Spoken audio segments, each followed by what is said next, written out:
Ladies and gentlemen, welcome back to the Thomas Reactions YouTube channel. I'm thinking of changing the name to Thomas Rants because I don't actually react to anything. I just kind of rant and give my opinions on things. Plus, it just sets it apart from other channels, reaction channel. Shut up. I'm me. I do me. But today, what we're talking about, the thing that happened last weekend.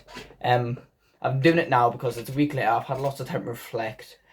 And right, no, that's a lie. I don't reflect. Just I've now got time to make it, with school and that because I'm still a busy bee, and because I'm still a child. Last week, October 14th, was the Prime card, the Big Misfits boxing card. YouTube, which I've loved from a young child, boxing, which I've got into in the last 2 years ish, 2 to 3, since like Joshua fought Pulev, like late lockdown times, 2021. Doesn't matter, but I like a bit of boxing, right? I've started liking it more and more. And I've always loved YouTube. Put them together, I just love it. Misfits boxing is beautiful. Mwah. Now, everyone's already heard my opinions on certain things on my Instagram stories. I've posted some videos and late reactions. I've got scrutiny for it. I've got people back me for it. I got reviews for it. But yeah, I'm doing lots of this. What's this? Oh my god. I'm never doing that again. I'm never doing it again. It's just not happening. Right, let's start prelims. Right, the ones that were free on YouTube. But who's the first fight? Oh yes, the first fight we had SX versus DTG. SX, studio record artist, a singer. Been in many KSI songs. He sang the Hook of Down Like That. With KSI, Rick Ross, Lil Baby. I like SX. I'm a fan of SX. I have a couple. I think I have 2 or 3 SX songs on my playlist. And he was fighting DTG. DTG, another grime, no, not grime artist, but he's a UK trap kind of artist. I have a DTG song on my playlist. It does have Toby in it, from Sidemen, but that's cause how I know about the song. But DTG has boxed before, and he boxed last October on Misfits X Series 002 against Halal Ham.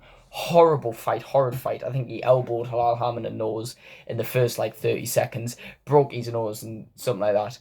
So that was a year ago, so you'd think he'd had some time to train. And SX was built up and says, oh, SX is boxing. And he went to London Shoot Fighters, they train KSI, Arms Corleone, Idris Virgo, Derek Chisora's in there, Michael Venom Page is in there. So you've got a lot of good fighters coming out of there. But they have trained smaller influencer boxers like Carla Jade, Paige Keiki, I think. And now apparently SX. But I expected a bit more from SX because he said that he'd been training for 3 months and he got in there and got absolutely slapped up in 1 round. DTG clearly had trained, and I respect the improvement. I love the improvement. I'm now a fan of DTG because he got in there, right? He didn't go wild and just start swinging like right. Don't clip that. He was rather just more patient, and then every now and then he'd use that jab, and then he'd wait for the right hand to come in. You know what I mean? And you could tell SX just wasn't prepared to step in the ring. Clearly, he didn't know the conditions. And it was kind of just SX did say it was just a weight loss journey type of thing. It was one of those things where you do something new, step outside your comfort zone. And I respect it. He got in there, but he got hit with a shot and he was turned around. And I was really let down and disappointed. I didn't really like it. So fuck that. Swear words. Next fight, I believe it was the one for the heavyweight belt. Chase Demore, a freak of nature that I absolutely hate because he came in, did shite against Josh Brookner. It was very hard to watch. He did that fight with Stevie Knight where he somehow knocked out Stevie Knight, but then kept hitting him on the floor like it was UFC, and I just thought, who's this guy I think he is? He all of a sudden, after getting beat by Josh Brookner, came back months and months later, with this new persona and this new character, oh, look at me, I'm weird, cocky and funny, and everyone just loves it, and I just think it's just stupid. So yes, and he got a ban from that, but then he was on the next card anyway, or the next, a card 2 months ago, and he stepped in for Hassim Rahman Jr. against Alan Belcher, who basically he just tried to survive against Alan Belcher, claimed, I went all the rounds at Alan Belcher. No, you went 3 rounds with Alan Belcher, and you got slapped up. So then he was fighting Tempo Odds. Tempo Odds I was quite impressed with. He didn't really get to show what he was made of against Godson because Godson just dislocated his shoulder and just wasn't ready to be in that ring.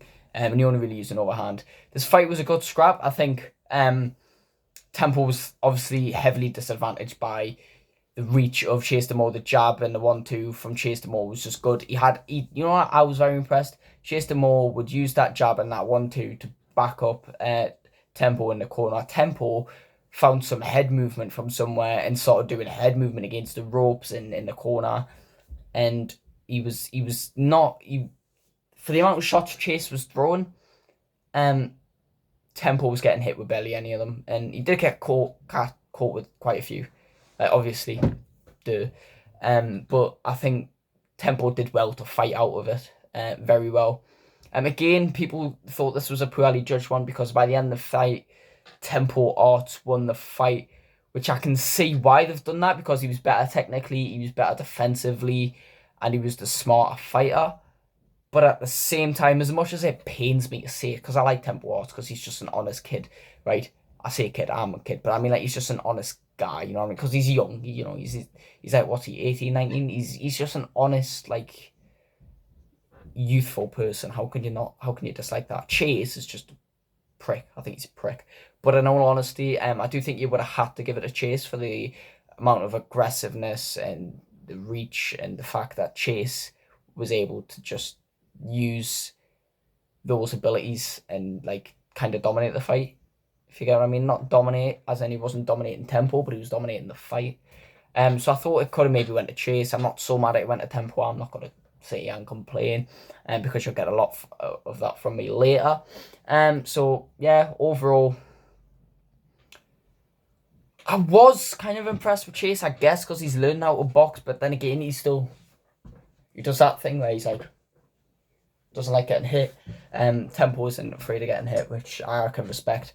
But on to the next fight. The women's fight, Astrid Wet defending her belt against Alexia Grace. This was a big beef, I understand, and this was Alexia's first fight. Astrid's first fight, again, was a year ago on Misfits X Series 002, against Keely, where she just basically jabbed her way to a win because Keely couldn't box. Since then, she fought AJ Bunker in quite a scrappy fight, which again, she won because of her jabs, and that time she developed not just a jab but a 1-2. But I expected quite a bit of an improvement from a champ and the main woman in the YouTube boxing scene, and honestly, I wasn't seeing all that.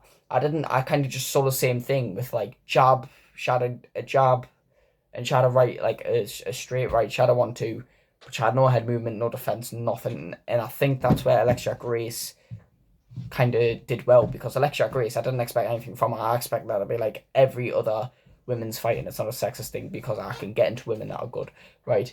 It's just, I expect that, go in there, swing for like 10 seconds, get touched once, be like, I don't want to be in there, and make it look horrible. But she did all right. Although she didn't like getting hurt, she wasn't really defensively good. She did pile on the pressure, and she did land quite a lot of shots on Astrid. But they weren't powerful shots, they weren't good shots. I can see why they give the win to Astrid, obviously, because Astrid was technically the better boxer, and she hurt Alexia more. I was impressed with Alexia, and I was quite disappointed with Astrid, because I expect a bit more improvement, you know what I mean? Like, I've never seen a hook, or a overhand, or a body shot, or an uppercut from Astrid Wet. Never. I've literally seen a jab and a 1-2. So yeah, that's kind of underwhelming. Then we had Swarms versus Ed Matthews. Swarms was meant to rematch Ryan Taylor after that. Swarms one-punched Ryan Taylor in the eye socket back in January on Misfits X Series 004. Ryan Taylor got arrested earlier in the week, so he couldn't do the fight. Typical Ryan Taylor stuff, isn't it? So Ed Matthews stepped in. I'm thinking, ooh, okay. Ed Matthews looked good against Simple Simon, but he wasn't really. He stepped in there with Blueface, and Blueface kind of just outboxed him until it was a TKO. Swarms has been on a mad journey, boxed KSI on 2 weeks' notice. He knows everything about 2 weeks' notice. Woke him up, learned a lesson. He lost his weight, come back, was ready to fight Ryan Taylor in a comeback fight, did the one punch, so we didn't really get to see much. After that, he then went to fight, what was it, Deji? Did he fight Deji next? I believe he did. I believe he fought Deji next. He just got outclassed, outboxed. And then he went into the Survivor tag, which he could have won, but he just didn't show enough. But I think Swarms, what we've seen from him, he's very good. Like, he's got a quick jab, but he doesn't have his hands high enough. He's always dropped down the hand. He's always being quick on his feet, light on his feet, which is good because I heard he was a footballer, right? So he's light on his feet, and then he's quick in there with jabs, and then he's out. And then if someone's chasing him and trying to put the pressure on, he's doing hooks while he's stepping back, and it's just, I don't think it's very effective. Swarms needs to learn to fight on the front foot. He's always fights on the back foot. He's a very defensive fighter. Because he has got a bit of head movement, a bit of shoulder roll. So I expected Ed Matthews to come in, like, because on what was it, 2 days' notice, like, to come in, start wheeling around with shots, trying to get a first round knockout. Obviously, it wouldn't happen, so I expected a bit of a Swarms, like, outboxing Ed, because I didn't see Swarms knocking out Ed. I haven't seen Swarms with any knockout power whatsoever. Ed kind of has some, because I mean, look at him, he's quite built. But randomly, the start of the fight, it looked like there was a bit of shifty. It looked like they were going to feel each other out. And then all of a sudden, Ed Matthews just rushes Swarms, hits him, like, wildly throwing shots everywhere. And then you just see Swarms drop. And I'm like, what's just happened? Looking back at it, I was confused for so long because the shot didn't look like it landed. I couldn't see how the shot landed and how it would make Swarms crumble in that way. It wasn't until I saw a Twitter video where it was a shot from the other end of the ring when I saw the shot hit, like, Swarms there or something. It must have just obviously been that good of a shot, and it crumbled him. And then on the way down, he obviously hurt his ankle, so even if he did get up, he couldn't walk properly apparently. So that was really sad. Swarms lost in about 17 seconds, I think it was, and Ed Matthews got a win. That really annoys me because now Ed Matthews going to go with people like Deji and KSI and be like, oh, I knocked out Swarms quicker than you. Okay then, son, you try it with Deji and KSI and you'll get smoked. Right, so that was the prelims. Onto the main pay-per-view, we had a tag team match. Los Pinedas Caladas, Luis Pineda and B. Dave. What a tag team. Love Pineda. Against Alex Wasabi and Nick Alameo. Let's talk about the fighters first. Luis Pineda, obviously the pro boxer, had like 7 fights. Stepping out with KSI, got absolutely beat the shit out of. Looked like a little child. Came back as a mystery opponent. Beat B. Dave. Even knocked him down, so showed he can box. Went into the tag team match, won the tag team match by TKO, and actually outboxed that other team very well and just gave the TKO to B. Dave. So Pineda can box very well. B. Dave can bang, obviously. He was in that Survivor tag, he was in the tag team match. You know what it was? B. Dave was in the first mystery opponent fight. B. Dave was in the first tag team match. B. Dave was in the first Survivor tag match. So B. Dave is a very much experimental fighter here, and he's willing to take any challenge. And now he was in the fight for the first ever boxing tag team championships. Absolutely hate Alex Wasabi. Can't stand him. But he beat Deji. He just kind of landed like 5 punches. Beat I-Dubs. He didn't really look so good. But in this fight, he looked a lot better, and I'll give it to him. Nick Alameo was expected to lose against Jay Swingart. Looked very good. And obviously won the Survivor tag and looked quite good in that as well. So fight starts. Overall, the fight was very good. I mean, each fighter had something they did well. I'd say Pineda did the best technical boxing. Pineda probably landed the most shots out of anyone. Pineda was the most frequent in there. Alex Wasabi did a lot of good shots and probably was the most improved. But I just thought, like, he dropped Pineda. He did this whole and every time he landed a good shot, he went around boasting about it. And I just thought, like, settle down, because he technically got dropped, but he didn't. Because the shot didn't land on him. He clearly tripped over B. Dave's foot. But he did get rocked a lot of times, and B. Dave did have a lot of good power and a lot of unexpected shots come from B. Dave. I think Nick Alameo was the best at keeping distance. He'd run in there with an uppercut or a hook, but he doesn't do enough. So in my opinion, Nick Alameo probably got hit the least, and he was good at going into range and getting back out again. B. Dave was good at standing and banging, but obviously wasn't very defensively sound. Wasabi was landing the best shots probably, and Pineda was the best boxing, so I can see why it's probably a draw there, because there was the drop from Wasabi in the first round, but it was quite an even fight, very even fight. Surprisingly, I thought Nick Alameo and Wasabi might have had that, but no, okay. I'll take the draw. I wasn't mad about it because I didn't want Wasabi and Nick Alameo to win, so I'll take the draw happily. What was the next fight? I think it was My Mate Nate Winston Nunes. My Mate Nate got knocked out by, TKO'd by King Kenny. Winston Nunes got embarrassed by King Kenny. Going into this fight, because everyone who said My Mate Nate was very technical going into the Kenny fight, but then in the Kenny fight, I didn't say that whatsoever. Obviously, it was not a technical fight, but I didn't see any good formed punches from My Mate Nate. So I wasn't expecting that this fight. I did know Nunes had a bit of skill on him, so I expected kind of like a Nunes to outbox him. But that's not what we got. We got a very technical fight. It seemed like that was probably the most professional fight on the card, and it was the most. Actually, I won't say most boring because Anthony Taylor is the king of that. Yeah, very technical fight, very cool. Nunes is good defensively, got good head movement. Was looking for body shots, but I think my mate Nate has definitely perfected that jab, and I think just overall very good fight. I couldn't complain about it one bit. Next fight, Anthony Taylor, King Kenny, they were fighting for a belt. I mean, this is what happens. Anthony Taylor, like, you can win, okay, as a pro boxer. I think he'd be a lot better as a pro boxer rather than on the influencer scene. I mean, he's not really an influencer himself, but they did it to Salt Pappy, and now they're doing it to Kenny. You know, like, a good way, like, you know, Salt Pappy losing to Slim wasn't ruining his legacy. Salt Pappy losing to Anthony Taylor, though, was just kind of ruining the star, you know what I mean? They've done it so Pappy losing Anthony Taylor was kind of ruining his thing, and it's done the same with King Kenny, because Anthony Taylor talks a lot about his peekaboo style, but he doesn't. He just runs in, waits for you to grab him, and then he just hits you on the inside, like all those, you know, those stupid things when they're clinching in, and then they just do loads of that just to get scored punches. You're running with like a soft little overhand, and just, he won't hurt you, he won't stand and bang, he won't fight. They say it's scrappy, but that's not scrappy. He's just holding you. He's just banging you on the inside. To me, that's not scrappy. Scrappy's like you're standing in the middle. You're both like throwing shots at each other. Doesn't matter how the form is. You're just like trying to best land shots on each other. You're both just swinging. That's scrap. You know what I mean? That's a scrap. Kenny was trying to technically be about it, but I thought Kenny should have tried maybe like a cross when Anthony Taylor was coming in. Maybe he should have tried to caught Anthony Taylor with a heavy shot when Anthony Taylor was coming in. Maybe that would have been a smarter move. Who knows?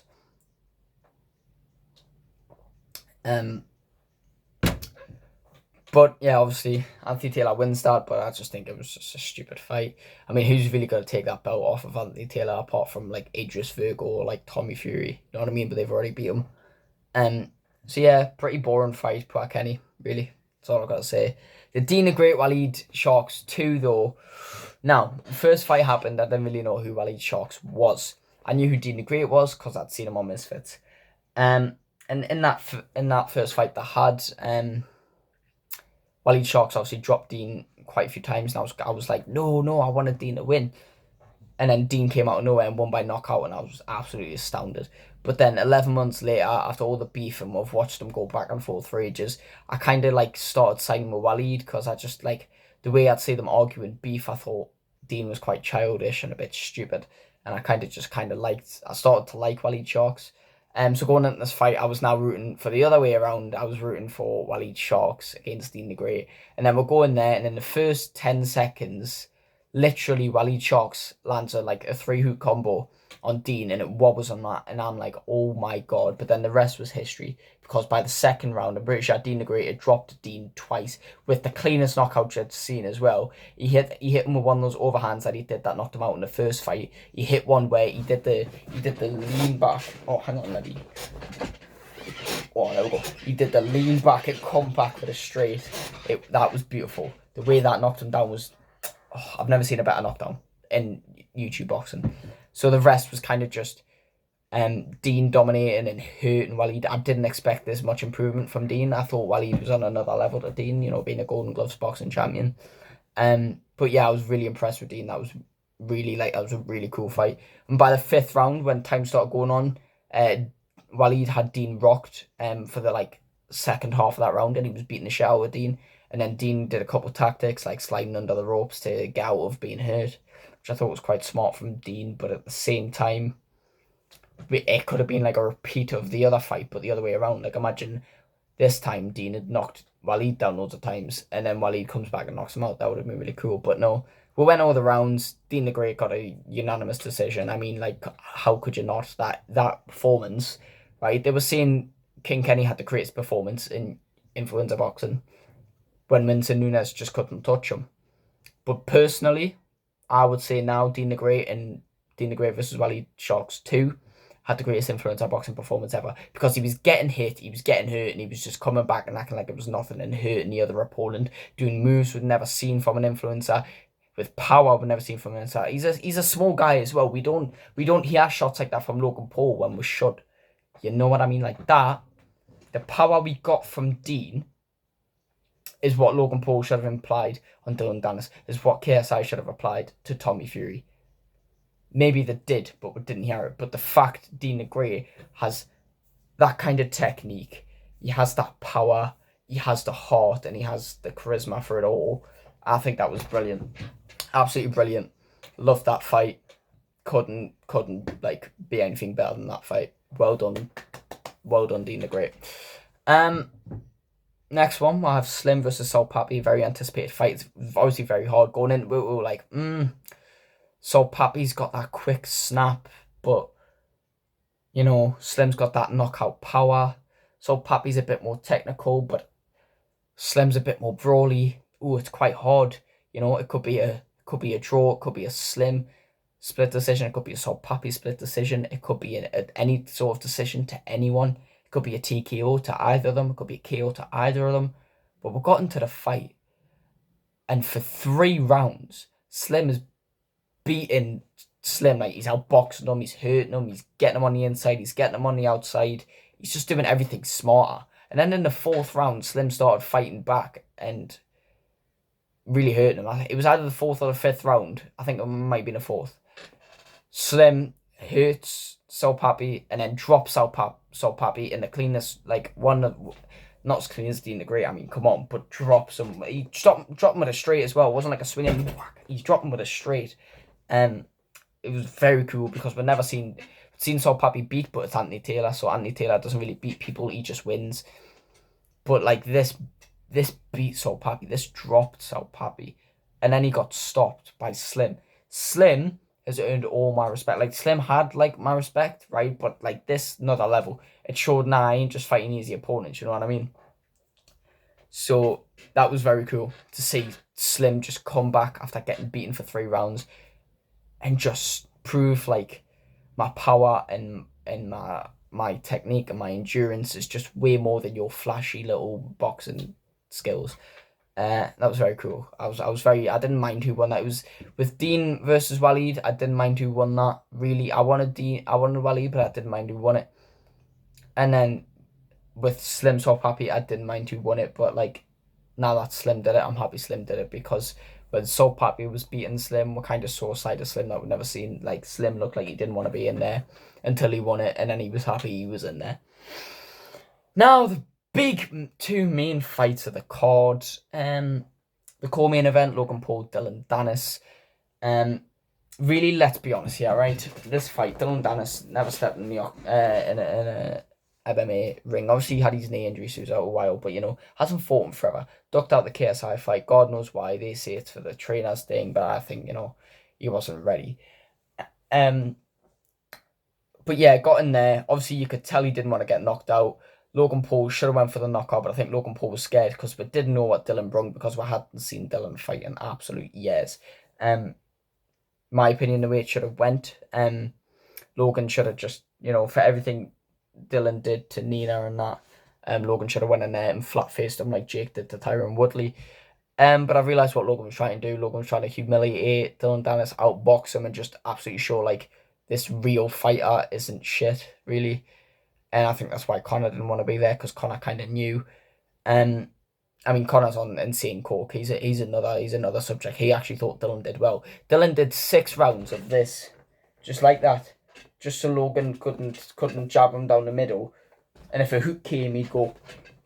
Dylan landed a total of 9 shots, and probably about 4 of those were backhands, which you don't do that in boxing, you know what I mean? And he had a guard like this at one point, so he could do his backhand shots. He landed 1 overhand on Logan, but Logan Paul basically was just jab to the head, jab to the body, 1-2, 1-2 to the body.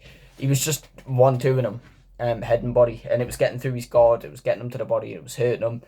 And after certain rounds, Jake was obviously in his corner, and he was like, look, he's expecting that 1-2. And there was times Dylan got backed up in the corner, and Logan was doing his normal 1-2s, but he did a couple of hooks to the body, a couple of uppercuts, a couple of hooks to the side of the head. And they definitely hurt Dylan, and you can tell Dylan was hurt, and Dylan was trying to taunt at the crowd, but the crowd weren't having it anymore because the crowd were let down, because Dylan Dennis, he's pathetic. It was just an embarrassment, wasn't it? He didn't want to throw, he didn't want to get in there, didn't want to throw. So I think Dylan Dennis, you know, he tried to do that takedown. I think it's very ironic. All Saints wrestler, whatever he is, 4-time Jiu-Jitsu world champion, and he couldn't take down Logan Paul, and Logan Paul caught him when he tried to take him down. Yes, he is in boxing gloves. Yes, they are full of sweat and slippery, but at the same time, you're a cunt and you deserve it. And yeah, I celebrated at the end when Dylan tried to put Logan in that headlock and Logan just slipped out and hammer fisted him. And I think it's really pathetic. But I think it was needed to show Dylan Dennis is just a prick. It would need to happen, but it was pathetic. It was embarrassing. All praises to Logan Paul to have the patience to go in there and not swing to take his head off. I can only applaud his maturity there, because I would have just went irate. You know, I'm not saying I'm Mike Tyson or anything, but I would have tried to do that. You know what I mean?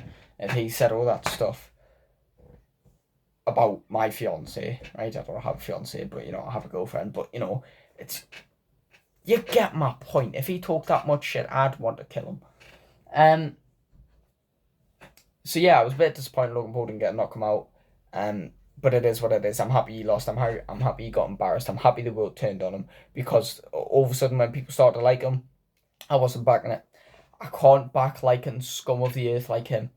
And I was so happy when people started cheering for Logan and started booing Dylan and just shutting down anything Dylan tried to do. Because Dylan is like a big attention-seeking whore.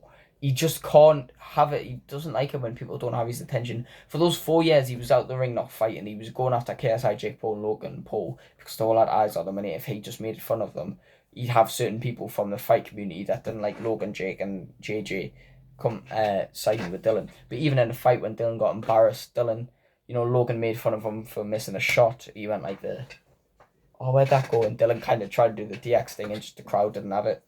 All these things he tried to do, crowd didn't have it. But one thing I will say, when he tried to do the guillotine at the end and Logan Paul hit him on the floor and he chased after Logan Paul, fucking like 50 security guards getting in there. Like, it seemed like a staged WWE set, and I love WWE, but this is boxing, this is something different, right? And I know it's influencers, but again, you still don't stage it, right?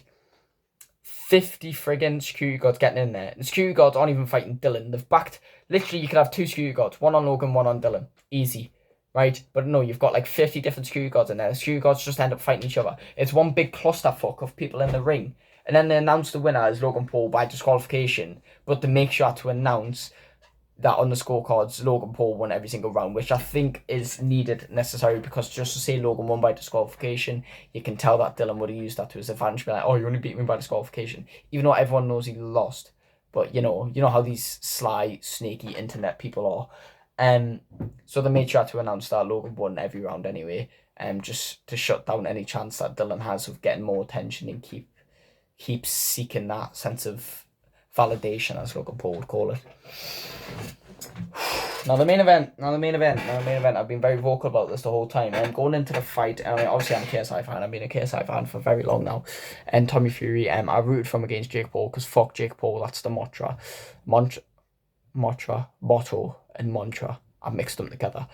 But Tommy, I wasn't backing him in his fight. Do I like Tommy? No, I don't like Tyson. I don't like Tommy. I like John though. I'm a machine. But to say John carried most of that for Tommy, which is really embarrassing, really, because to have your dad step in and just keep shouting loads of shite, just like, I'll bum you, son, suck my willy. It's just embarrassing, really, isn't it? So going into the fight, I was really praying KSI would win, and within, what was it, like the first 15 seconds, KSI jumped in with a shot that hurt Tommy, which I was blown away by, because that immediately set the tone for everyone. Immediately set the tone for, I'm here to fight. Everyone thinking Tommy's going to outbox him and KSI just needs a random shot out of nowhere. KSI hits that random shot out of nowhere immediately and goes, look, I'm here, I'm equal, I'm here to fight, I'm here to box, let's do it, son. But obviously, Tommy Fury, right, I've heard a lot of people say Tommy Fury push and pace and stuff like that. Tommy Fury was standing in the middle of the ring with his typical just feints, waiting for KSI to react, or KSI to do something so he could react. KSI completely out of range, right? Last time we saw him do this thing where he's waving his arm there, then he swings in with the right, hits him with like a left hook. That's how he knocked out Fizz Temper. This time he's swinging both arms that way, and I'm like, what is this? And I was so confused because I wasn't sure it was going to work. But then the tactic was he'd run in, maybe catch a jab or double jab, follow it with the right, hit ones to the body.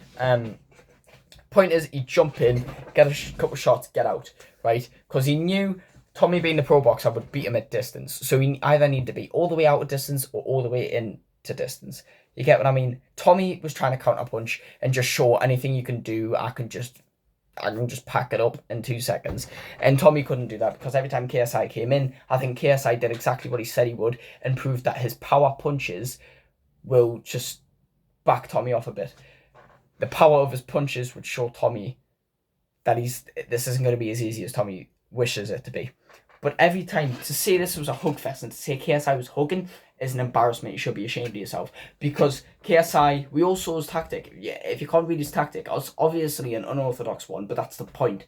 To fight Tommy Fury, who has been boxing since he was a little child, right? To fight him in a traditional boxing technique, he's gonna read that instantly, and you're gonna lose. And that's what Jake did. Jake tried to outbox Tommy, and it just wasn't gonna happen. Tommy looked better against Jake, and Jake probably did better against Tommy. But the problem is, the reason Jake lost is because Jake tried to box Tommy like a traditional professional boxer, and it's just not gonna happen. It's just not gonna happen. So KSI had to do that unorthodox style, and just completely make it awkward. And I think the problem with Tommy is he couldn't counter punch properly. So every time KSI would come in, he'd just grab him in the guard. And for the first half of the fight, I'd say when they were clinching, KSI was winning on the inside. KSI would run in, Tommy would catch him in the clinch. KSI was outboxing him in the clinch, obviously doing better on the inside. Then Tommy did a couple of back of the head shots. I don't know how much to hurt KSI, but he's probably just getting the referee to make him stop, just, because it's kind of the rules of boxing. You don't hit back of the head. You can clinch, you can complain about clinching. Referee can take a point off if you're unnecessarily clinching. But if you're hitting the back of the head, that's a no-no. That's hitting the back of the head once, that's a no-no. Obviously, it's unintentional because things like that happen. When people duck to try and dodge a punch and someone's throwing a punch at you, it can hit the back of the head. But if it's like constantly, the referee's going to be like, right, you're not accidentally doing this 100 times, you know what I mean? You don't accidentally like trip over like 1,000 times in 5 minutes, do you? So, yeah. So, the first half of the fight, KSI was using his tactic. It was kind of working. Tommy would just catch him in a clinch. KSI would beat him on the inside. The whole back of the head situation, Tommy lost a point. That's important. Second half of the fight, it was kind of the reverse. They're still doing their same boxing style. Tommy's still looking to counter. JJ is still trying to dip in. But the problem was, second half of the fight, KSI kind of started initiating the hooks. And then Tommy started winning on the inside. And that's why I'd give, right? You'd have to give round 1 and 2 to KSI. And probably 3 and 4 Tommy. And then 5 and 6 are kind of up in the air. Right? So this is where it doesn't make sense to me, right? When you've got guaranteed 2 rounds each, right? Guaranteed 2 rounds each. That is, let me do the maths. 1990. 2 rounds each, no. 10 nines each, yeah. So, 18 plus 20, 38. So we've got 38, right? Plus the 2 other rounds, right? The 2 other rounds. Now, let's say they both got a round each. That's 3 rounds apiece, right? So that is, look at this out, 38 plus 19. It's 57. That would make it 57-57. But with Tommy's deducted point, that would make it 57-56. KSI wins. Let's say the 2 rounds go to KSI. Automatic KSI win. He's got 4 rounds to 2. 4 rounds go to Tommy Fury. Then that is, so 4 rounds go to Tommy Fury. Let me work this out. That would be 40. And then he's got 2 nines, 58. And then KSI would have 20, 4 times 36. 58-56 to Tommy, but a deducted point would make it 57-56. So that is how Tommy would have won. For Tommy to win, more than one judge, I think one judge said it was a draw. And another judge said, the 2 other judges said it was whatever, Tommy Fury, which would have meant Tommy Fury would have had to win 4 rounds because of his deducted point. And I just don't see that. I would have given them 3 rounds each. If I was being fair, honestly, on that night, right? I would have looked at how even that was, and on the spot, on the pressure of the moment, I couldn't have told you a winner. I would have said draw. Right? And if either man if they want to take it into further review, they can further review it. But upon further review, upon watching back the fight and watching back the things that you did right, I would say KSI won. KSI landed more jabs. He was more diverse. He was jab body. I mean, I know the body shots don't count, right? I think the only thing Tommy Fury did well was boxing on the inside. But then again, on the inside, I still think KSI did better because he was more efficient with it. He was body head, and he was trying to hurt Tommy. KSI landed overhands. KSI landed power shots. How many power shots did Tommy Fury land? Probably one. There was one where people thought he hurt him, but he didn't. He just caught him with like 2 check left hooks on the way out, and it didn't really hurt him. If you watch the replay, basically scrapes his face, and KSI's just out of it. It's fine. And how many jabs? Tommy Fury's trying to jab, and KSI slipped. How many jabs? KSI slipped a jab and hit Tommy with a left hook or a left overhand or something like that. KSI slipped like nearly all of Tommy Fury's jabs, right? So with these 3 rounds each, you've got to take into consideration who's the aggressor, who's landing better shots, who's landing more shots, which I believe the shots thrown and landed were pretty much even, right? According to the commentators and the judges, right? So who's landing the more significant shots? Who's getting hurt more? Who's throwing more power? And I think KSI fits all those categories, except for getting hurt more. Getting hurt more, I would give to Tommy Fury. So personally, in my opinion, KSI won that fight, and the appeal should happen. I don't think the appeal is worth it, because the appeal can either just say, no, Tommy won, or they can say, no, it was a draw, or they can say, oh, no, KSI won. Doesn't matter. The moment's gone. We kind of had like a fight ended. It was anticlimactic. It was meant to be one of the biggest fights. It was meant to be bigger than KSI versus Logan Paul 2, and it just wasn't, because the result was anticlimactic. Everyone said robbery. Remember, robbery's a strong word. Even I said robbery, but, what else can you say? There's no other words, but robbery's a strong word. Definitely wrong decision, though. I definitely do think it was wrong decision. I think it was a draw or KSI win. I don't see how it was Tommy win. But I think, run it back. Jake Paul's going to talk as much as he wants on Twitter, because Jake Paul can't wait for KSI to lose, because Jake Paul's terrified of KSI winning that fight. But I think we all know KSI did better against Tommy Fury than Jake Paul did. Unfortunately, Tommy Fury did better against Jake Paul than he did against KSI. But, he was better in the Jake Paul fight, which obviously I think you can give credit to Jake for that. You have to deal with a harder Tommy. But I think KSI did better against Tommy than Jake did. And I think that hurts Jake to the soul. And I think either get the rematch against Tommy and just prove you can win, or just do the Jake Paul fight. Because at the end of the day, the reason KSI took the Tommy Fury fight was to prove he was better than Jake Paul. And we don't need, this isn't actual professional boxing. As a YouTube fan base, as a social media following, we all know KSI did good against Tommy Fury. A good majority of us know that KSI won that fight, and we know that KSI now has what it takes to hang in the ring with Jake Paul. But then again, like Jake Paul himself says, styles make fights. We could go in there, Jake Paul could wipe out KSI in 1 round, KSI could wipe out Jake Paul in 1 round. We don't know. But KSI has shown that he can do exactly what Jake Paul did, and do it just as well. Minus the Jake Paul knockdown. But there we go. There's my reactions. There's me ranting. 38 minutes. Christ almighty. Make sure to like, subscribe, because I love ranting, and you'd love to listen to me rant. There we go. Do the appeal. Whatever the appeal results is, who gives a fuck? Do the Jake Paul fight, win or lose. Doesn't matter. Go back to the Tommy fight. Tommy can fight the winner, or can fight them both again, because Tommy loves money fights apparently. Tommy wants a world championship opportunity. He wants to be world champion in the future. But yeah, he's calling out Conor McGregor after he fought Jake Paul. Fought Jake Paul, fought KSI, wants Logan Paul, wants Conor McGregor. Clearly looking for world championship aspirations. Clearly got aspirations of world championships. When you get dropped by Jake Paul, barely scrape a win against Jake Paul, and scrape a controversial decision against KSI. Not a world champion in my eyes. Thanks for watching everything. Shut up and keep ranting now. Goodbye.